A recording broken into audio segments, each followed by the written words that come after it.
dans le travail au flanc pour faire baisser la garde, pour essayer de trouver des ouvertures parce que il n'y en a pas beaucoup, c'est normal, c'est des garçons qui pratiquent beaucoup, qui ont une grosse expérience de la boxe. Là c'est la cerise sur le gâteau ce soir, hein, ce combat-là, donc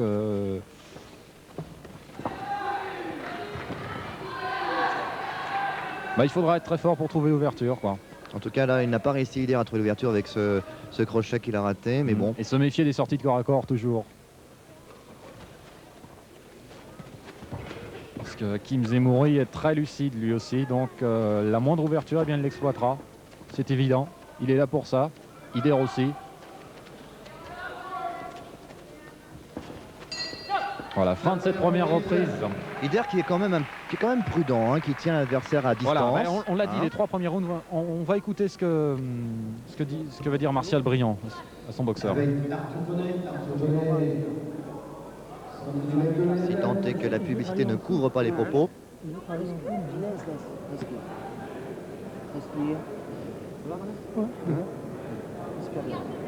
Ça colle par terre. Ça colle un peu.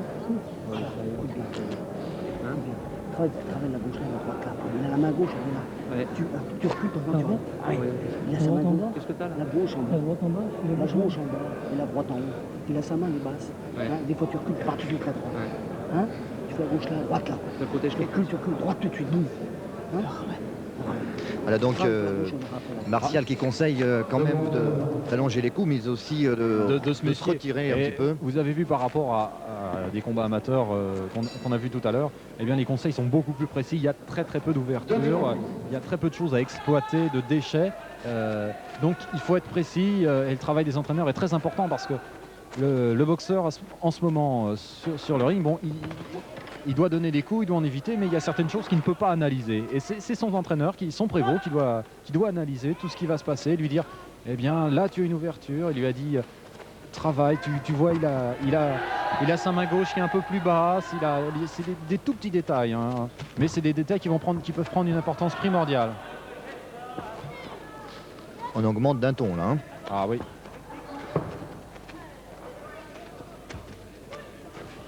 Beaucoup de travail au corps là aussi, travail au flanc. Vous l'avez dit, hein, Fabrice, la sortie du corps à corps est importante. Hein. Toujours. Voilà là. Une bonne droite d'Ider là. Regardez, la sortie de corps à corps toujours. Regardez, ils hésitent un petit peu. Voilà, bon l'arbitre. Fais attention. Voilà. Non, l'arbitre avait dit de ne pas donner de coups donc. Et toujours cet air un peu chez Rala Ider qu'on retrouve de nonchalance. On ne sait pas trop si lorsqu'il prend un coup, eh bien le coup à porter lui a fait véritablement mal. Mais regardez ces coups au flanc qu'on donne. Voilà. J'ai l'impression quand même qu'il est un petit peu handicapé par l'allonge de son adversaire qui est plus conséquente. Hein. On est toujours handicapé lorsqu'on est plus petit. Il faut l'envergure de bras, c'est quelque chose de très important. Là, bon, c'est vrai que Hakim Zemouri est légèrement plus grand et ça se voit. Hein. Je vous l'ai dit, les 2 boxeurs sont très proches. Ce seront des petites choses qui font la différence.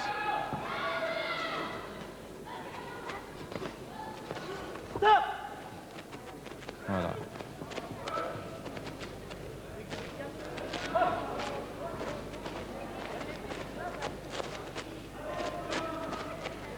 Mais le combat se passe plutôt bien pour Ider. On avait peur un peu pour lui pour les 3 premières reprises. Donc pour l'instant, on s'achemine vers la fin de la seconde reprise. Donc c'est bien pour lui parce qu'il n'a pas été véritablement en danger. Et c'est vrai qu'avec sa condition physique, son expérience, eh bien, au cours de la 4e, la 5e ou de la 6e reprise, il pourrait faire la différence.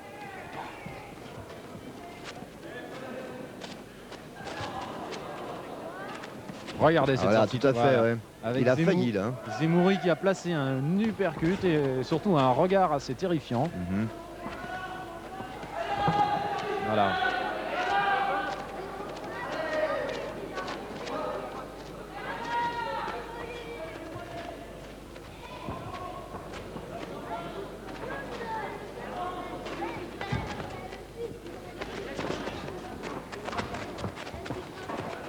Zemouri quand même impressionnant parce qu'il ne donne pas de signe de faiblesse malgré tout. Hein.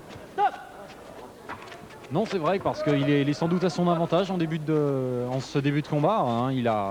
C'est un garçon quand même qui a longtemps travaillé chez les amateurs, donc il est habitué à ce rythme.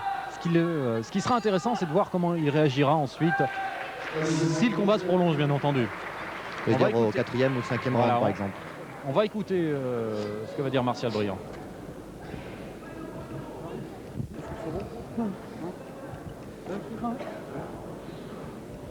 Si tu passes des droites tout de suite en haut, bam. Tu passes ici gauche, ici droite en bam. Hein, tout de suite, tu fais bam, bam. Gauche, bam. La pique là, puis droite en haut, boum. Et quand tu reprends droite en haut tout de suite, boum. Alors au démarrage, tu fais gauche et droite en haut. Tu piques ici, droite en haut. Tu piques en bas et droite. Et quand tu dis gauche et les droites, tu fais plus que ça. Voilà. Tu fais droite, gauche et gauche, droite. Comme on l'a travaillé tout à l'heure. Droite, gauche et gauche, droite. Faut que tu t'es obligé, mais ne te colle pas à lui. Voilà. Ne le porte pas là. Parce qu'il n'a pas de son. Gauche ici, droite en haut, boum. D'accord. Tu surprends droite tout de suite en haut. Là, il est fatigué. Voilà. Il travaille un peu le gauche même. Ah, donc ne te colle pas. Ça, c'est une information intéressante, ça. Martial Brillant qui conseille donc à Elia de ne pas se coller.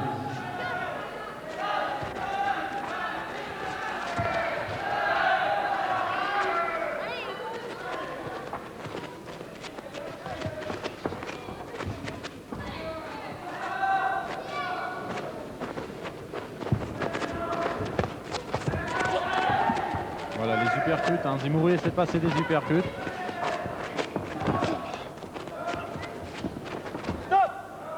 Vous avez entendu ce qu'a dit Martial Brillant, il lui a dit il n'a pas de souffle. La tactique elle est simple pour Ider, c'est laisser passer l'orage et puis essayer ensuite de faire le forcing au 4e, 5e et 6e round. S'il y a bien entendu tous ces rounds. Ider qui n'a quand même, on le voit sur les images là, hein, qui n'a pas l'air... À l'instant, Fabrice, je viens de voir Zemouri, vous l'avez vu probablement aussi se retourner vers son entraîneur, son prévôt, comme s'il était en quête d'un bon conseil. Et oui, parce que là, il se heurte un peu à un boxeur lymphatique qui lui pose un problème. Hein. Il est un petit peu face à un problème et il ne sait plus trop comment faire pour vraiment mettre en difficulté Ider. Hein.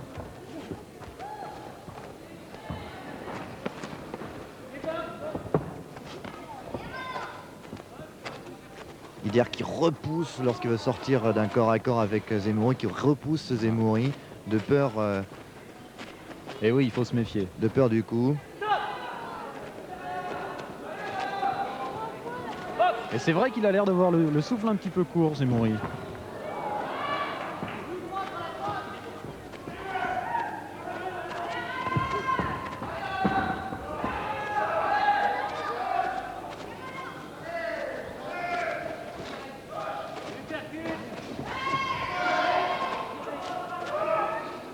Mais pour l'instant, ils ont du mal, hein, les deux, je veux dire, ont du mal à enchaîner les coups, que ce soit uppercut, crochet ou droit. Pour l'instant, le combat se déroule plutôt en faveur d'Ider, hein, parce que le temps s'avance et puis Zemouri n'a pas véritablement pu donner de coups décisifs. Ider a du métier, et le métier, eh bien, ça sert quelquefois à empêcher un boxeur de faire étalage de toute sa classe. Et là aussi l'allié, c'est le temps. Bon allié ça. Effectivement, s'il réussit à passer le cap des 3 reprises, tout peut se produire. Voilà. On voit là sur ce gros plan que Zemouri n'est pas si à l'aise que ça finalement. Hein. Voilà, vous entendez ce que disent les deux prévôts, Patrick Bahamed et Martial Brillant, ils lui disent de travailler au corps.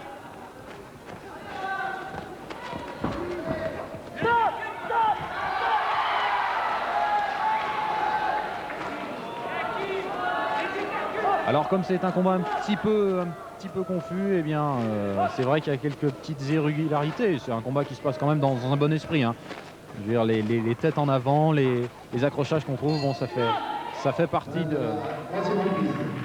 du jeu, on peut le dire. Hein. Ce n'est pas fait dans un esprit de trucage.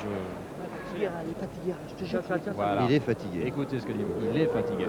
Et c'est vrai que c'est un peu l'impression qu'on a hein, quand on regarde les images sur les gros plans là. On voit bien qu'il est sans doute un petit peu plus à la peine qu'en début de combat. Quoi. C'est vrai que tout à l'heure, ce que Zemmouri a glissé, c'est qu'il n'avait pas pu opposer à la force de Ider, lui aussi une autre force, je dirais même musculaire, tout simplement pour tenir debout sur les jambes. La fatigue se fait sentir chez Zemmouri. Rala, tu ne l'accroches plus. Voilà.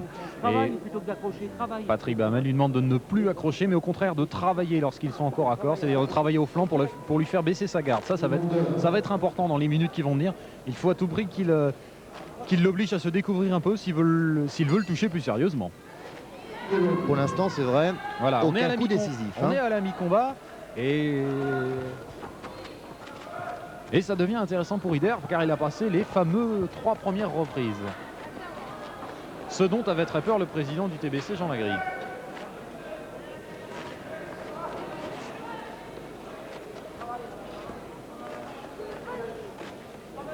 Regardez Zemmouri qui dandine un peu de la tête en se disant mais comment je vais pouvoir m'en sortir? Il accroche, il a du métier.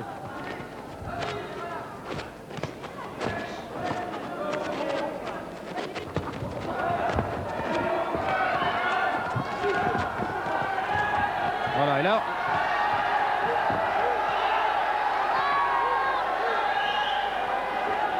Là, on est rentré dans une phase très intense. Et ça va être intéressant de voir comment les deux boxeurs vont récupérer de cette espèce d'accélération qu'il y a eu. On risque de les voir faire plus d'un corps à corps maintenant, voilà, pour récupérer. Ou alors ils vont se tenir à distance. Et Zemmouri appuie moins ses coups qu'au début du combat. Voilà. Et Ider qui esquive beaucoup quand même, regardez. Voilà. Et comme lui avait dit Patrick Baumel, travailler au flanc. Ider qui encaisse, hein.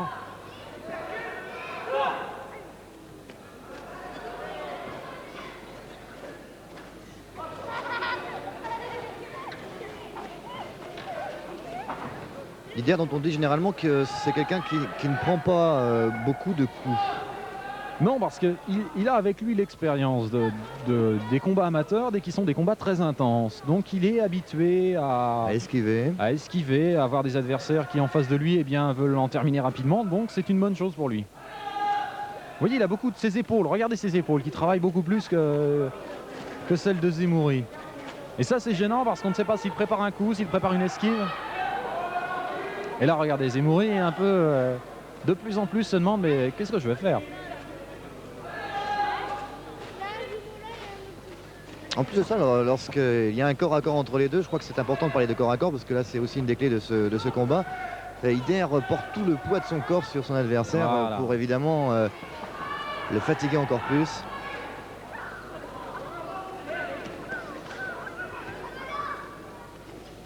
Regardez tout le métier d'Ider qui l'empêche de donner des coups avec un bras en opposition.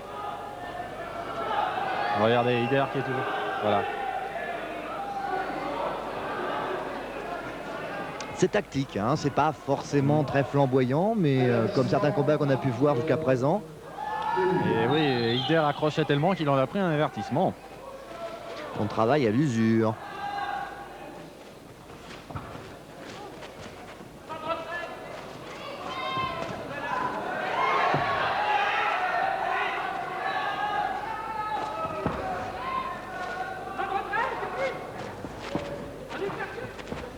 Il a du mal à toucher quand même Zemmouri parce que Ider est petit donc il se sert quand même de ce qui est quelquefois un désavantage, mais là ça lui sert comme un avantage parce que quand il fait ses esquives en rotation avec le corps, il les fait beaucoup plus vite. Fin de la 4e reprise.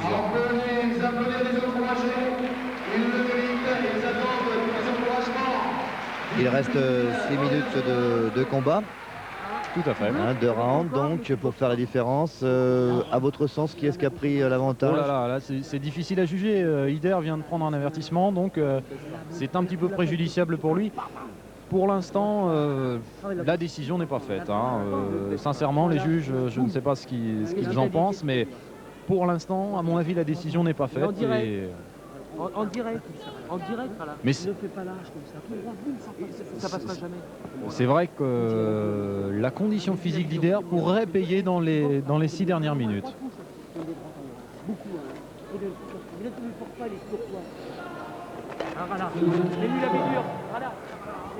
Je n'ai pas réussi à entendre ce que disait. Vous avez réussi à entendre Oui, ce que oui, disait, il lui disait de travailler moins large, de travailler plus directement face à lui, car eh bien, comme il est plus petit que Zemouri, il aura du mal en travaillant en crochet large à toucher son adversaire. Alors que c'est vrai, la garde de Zemouri, on le voit là sur ces images, eh bien c'est une garde, si on passe en plein devant, c'est-à-dire si on frappe en donnant des coups, en essayant de le toucher au menton, eh bien on peut passer par là. Et c'est ce que viennent de conseiller les deux prévôts du TBC à Ider, parce que c'est vrai qu'il aura beaucoup de mal en crochet large. Voilà. Là c'est un crochet, mais vous voyez, il était en bout de course, c'est-à-dire que le coup n'a pas pu être appuyé. Parce que quand on tend son bras comme ça, eh bien tout au bout on n'a plus de force.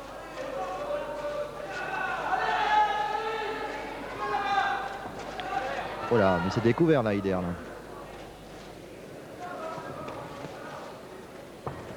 Regardez, voilà.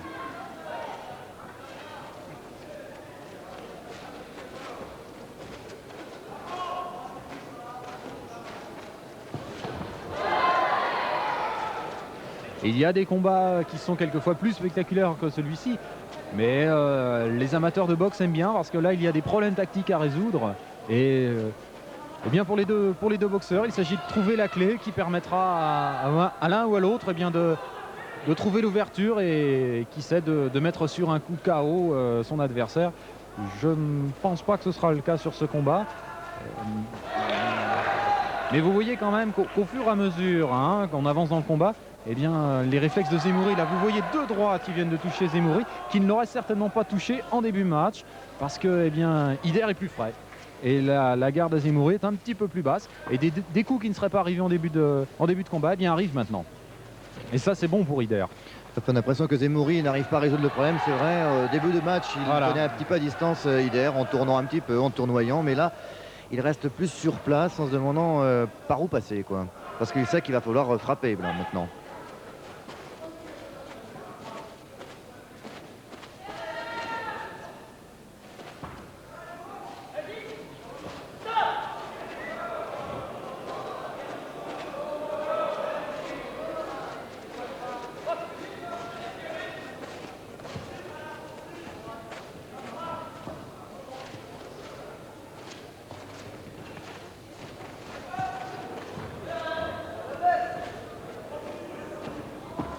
Les deux boxeurs qui sont l'un contre l'autre.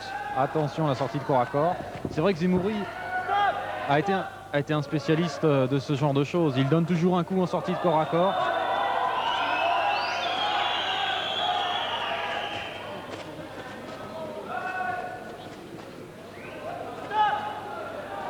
C'est un match homogène, parce que c'est un combat homogène, voulais-je dire, parce que c'est vrai que du début jusqu'à maintenant... C'est un bon combat, c'est un combat de tacticiens et de boxeurs qui ont beaucoup de métiers, que ce soit Ider, que ce soit Zemouri. D'ailleurs, ce sont deux garçons qui ont un palmarès imposant, important, et ce n'est certainement pas par hasard. Je veux dire aussi que les données tactiques entre le premier round et puis le cinquième sont pratiquement les mêmes, quoi. Ça n'évolue pas trop. Voilà, et c'est vrai que si le sixième et dernier round se passe de la même façon, eh bien les juges auront beaucoup de mal à faire la décision. Pour l'instant, moi, j'en resterai à un match nul. Tu fais ton toucher, tu recules, t'arrêtes droite. Et t'es mis au point là. Ouais, mais t'accélères pas à la grande demande d'accélérer, tu t'avances sur lui, mais tu donnes pas de coup. Voilà, tu fais semblant de toucher, tu recules, t'arrêtes droite, gauche, bam. Voilà, et Martial Briand lui demande d'être rusé, de faire semblant d'être touché et de reculer et de remiser. Tu t'arrêtes, bam. Voilà, tu finis fort. T'es mis au point là, d'accord? Finis fort. Alors,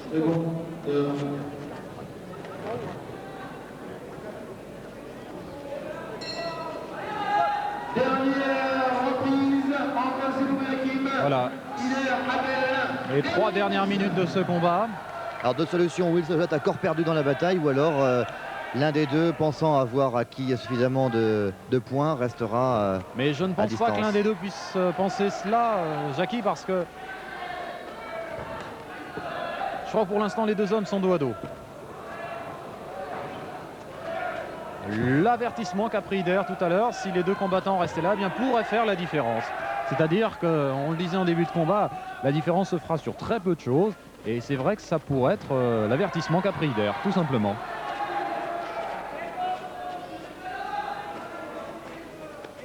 Parce qu'effectivement, Zemouri n'a pas résolu le problème tactique posé par Ider. Mais Ider non plus n'a pas, disons, pris l'avantage que l'on escomptait dans les dernières reprises. Zemouri s'est encore retourné vers son entraîneur, là, vers son prévôt, pour peut-être aussi avoir quelques conseils.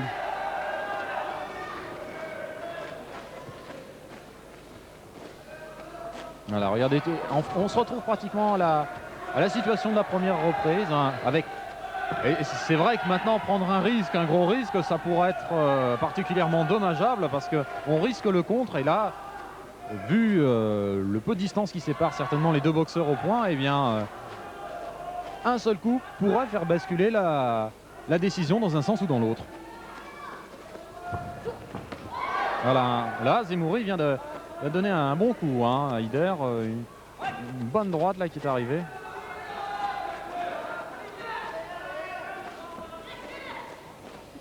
Mais on ne voit pas, encore une fois, des coups enchaînés, hein, ou très peu. Et non. Mais ça, c'est le métier, mon cher Jackie. Ce sont des boxeurs qui savent boxer et qui savent aussi empêcher l'autre de boxer. Ça fait partie des arguments techniques qu'il faut faire valoir au cours d'une soirée. Et eh bien, l'expérience est là, hein. Ider, plus d'une centaine de combats. Zemouri qui fait les finales des championnats de France, donc des compétitions relevées. Et on a deux garçons très expérimentés. C'est ce qui explique un peu les données tactiques de ce combat. C'est ce qui explique aussi que les juges vont sans doute avoir pas mal de difficultés à trancher dans un sens ou dans l'autre.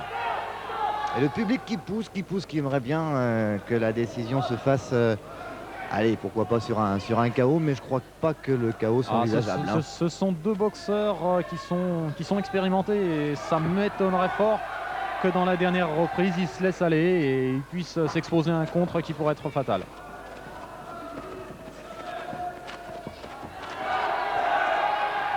Une bonne remise d'Ider là, mais qui n'atteint pas véritablement son but.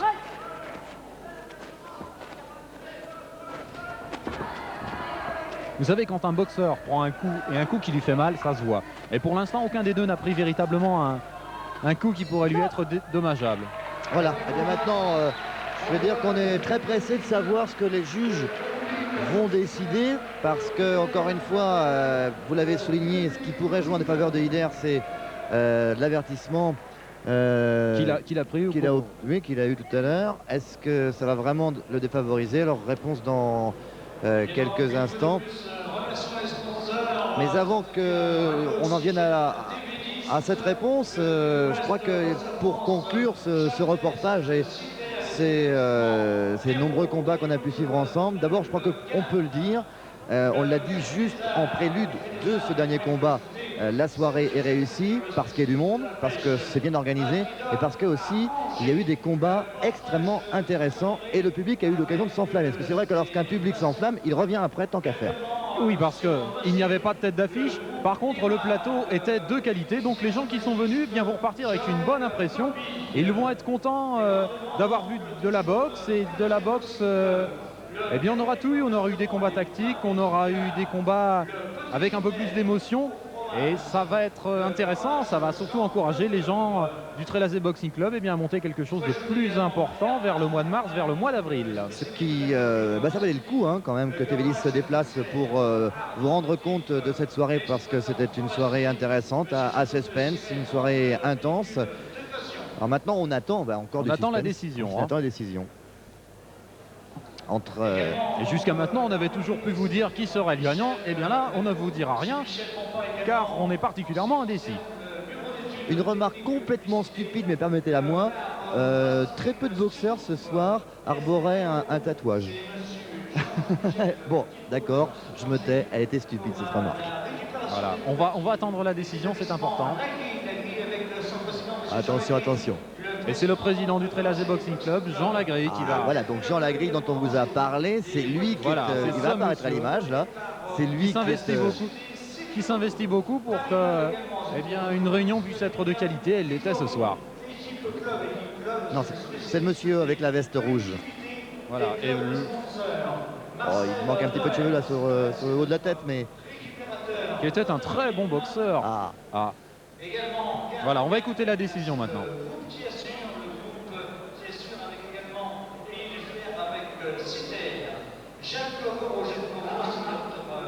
Un peu de publicité pour faire rentrer un peu d'argent dans les caisses du club de façon à ce qu'on fasse une autre soirée. Mais attention.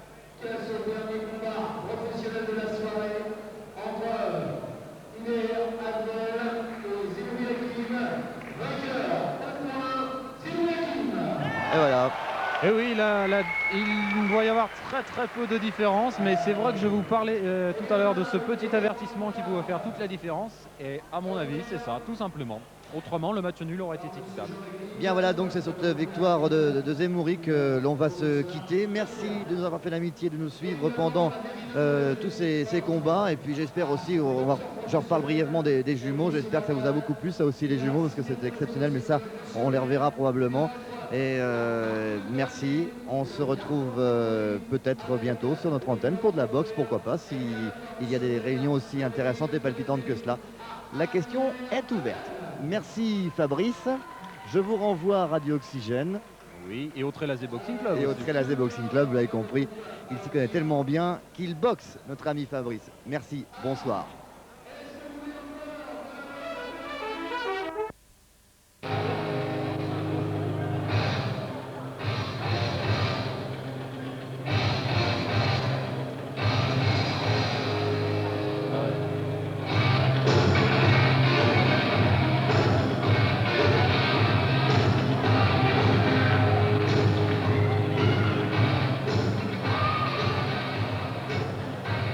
Eh bien, nous nous retrouvons pour notre premier combat amateur qui va opposer Christophe Rousseau du Trélazé Boxing Club, donc du TBC cher à Jean Lagrille. Et son adversaire du jour sera Thierry Dubois. Thierry Dubois qui est, si mes souvenirs sont bons, de la Sarthe. Sociétaire d'Aubigné-Racan, voilà. Aubigné-Racan, hein. Alors Thierry Dubois, donc un adversaire de poids pour Rousseau. Oui, on va voir de toute façon. On avait déjà vu Thierry Dubois à la réunion de boxe qui avait été organisée au mois de février au Ponce. On va vous donner les poids des deux garçons, c'est important. Thierry Dubois a été pesé à 18h à 72 kg 400 et Christophe Rousseau à 70 kg 300. C'est un combat de super mi-moyen. Christophe Rousseau qui n'a pas boxé depuis un petit moment déjà, ça fait plus d'un an. Un an et demi même, effectivement. Mais vous allez voir, c'est un garçon qui a énormément de technique et qui frappe. Et à mon avis... Je crois qu'il faut expliquer pourquoi il n'a pas boxé pendant un an et demi. Parce qu'il a changé de club. Il a été obligé, quand un boxeur change de club, il est passé du club d'Angers au club de Trélazé. Donc le boxeur ne peut pas boxer pendant un an puisqu'il y a le changement de club. Mais vous allez voir qu'il n'a rien perdu de ses qualités de puncher, de boxeur. Parce que pendant un an, il a quand même travaillé en salle. Bien entendu. Même le dire. Voilà. Et vous allez voir que c'est un garçon qui est intelligent parce qu'il sait gérer un combat. Il a un bon passé derrière lui. Il a beaucoup de combats, je crois. Il a l'expérience du ring et ça, c'est important. Un grand technicien, donc Christophe Rousseau. Tout à fait. Pour l'instant, il prend la mesure de son adversaire. C'est toujours ce qu'il faut faire au début parce que son adversaire est quand même quelqu'un d'expérimenté. On l'a vu pour prouver cette expérience deux fois à Angers en moins de 6 mois. Donc c'est un garçon qui combat. Et Christophe Rousseau a sans doute besoin d'un peu de repères sur le ring. C'est vrai que ça fait un moment qu'il n'était pas monté sur le ring. Voilà, vous voyez. Et là, c'est le métier parce que il a esquivé en reculant.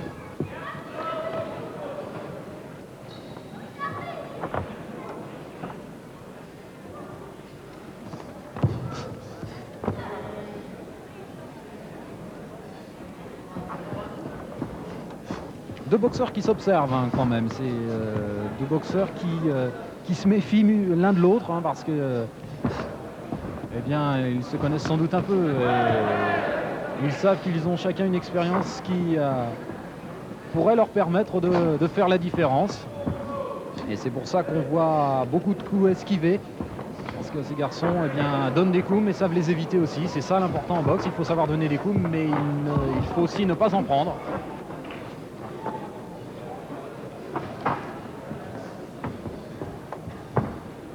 C'est vrai que pour l'instant, la majeure partie de ce combat se déroule